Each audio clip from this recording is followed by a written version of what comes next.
Hello বন্ধুরা, welcome back to my channel Payel Mondal. কেমন আছো তোমরা? আশা করি ভালো আছো। আমিও অনেক ভালো আছি। আজকে ছোট একটা ব্লগ নিয়ে তোমাদের সাথে শেয়ার করছি, যে একটা ছোট্ট একটা ব্লগের মাধ্যমে তোমাদের কাছে কিছু কথা শেয়ার করব। প্রথমত আমি ব্লগ ভিডিও সেরকম একটা করি না, তার কারণ হচ্ছে বিভিন্ন রকমের ব্যস্ততার কারণে ব্লগ ভিডিও করা হয় না। মাঝে মাঝে মনে হয় যে আমার কিছু কিছু মুহূর্ত, কিছু কিছু ভালো মুহূর্ত, খারাপ মুহূর্ত তোমাদের সাথে তোমাদের কাছে পেশ করি বা তোমাদের মধ্যে তুলে ধরি, কিন্তু সেটা হয়ে ওঠে না। ব্যস্ততার কারণেই বলতে পারো, হয়ে ওঠে না। বসো বসো, এখানে বসো। আচ্ছা ঠিক আছে, বসো, এখানে বসো, এখানে বসো, এখানে বসো।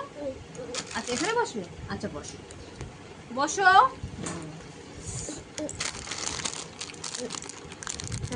আচ্ছা ঠিক আছে, এটা থাক, এটাও হ্যাঁ,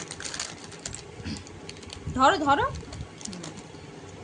তার কারণ হচ্ছে সময়ের অভাব, একদমই সময় পায় না।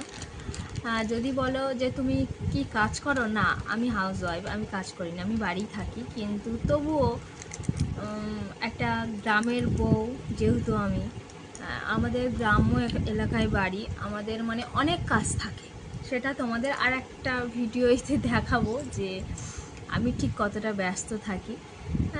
আর তারপর শরীরটাও সারাদিনের শেষে টানে না। আর যাই হোক, অনেক ব্যস্ততার কারণেই দেওয়া হয় না।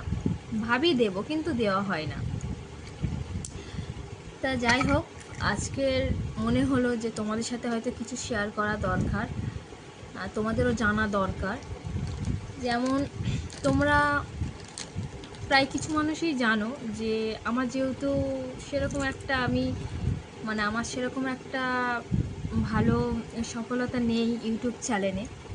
কিন্তু তবুও তোমরা যে কজনই আমাকে পছন্দ করো বা যারাই পছন্দ করো, কি হলো, হাত দেবে না। তোমাদেরও জানা উচিত বা আমার জানানো দরকার, যেহেতু তোমরাও আমার পরিবারে একজন। কি হয়েছে? আমি তো এক্ষুনি এক্ষুনি লাভিয়ে দেবো নিচে, লাভিয়ে দেবো কি? দাঁড়াও, দুষ্টু করতে নেই, একটু গল্প করি। হ্যাঁ, একটু বন্ধুদের সাথে গল্প করি, ওরকম করতে নেই। এখানে বসো, হ্যাঁ বসে বসে তুমি খাও আর দেখো। বাবা আর আমি কিন্তু এবার লেগে যাচ্ছি, ওরকম করতে নেই। দাঁড়াও দাঁড়াও, আমার বাবা, আমার বাবা দাঁড়াও। কি দুষ্টু করে না, এত দুষ্টু করে আমার। একটু গল্প করে, একটু গল্প করে। আমার বাবা, শোনা বাবা, কি হয়েছে? ঠিক আছে, এবার প্রথমত বলি,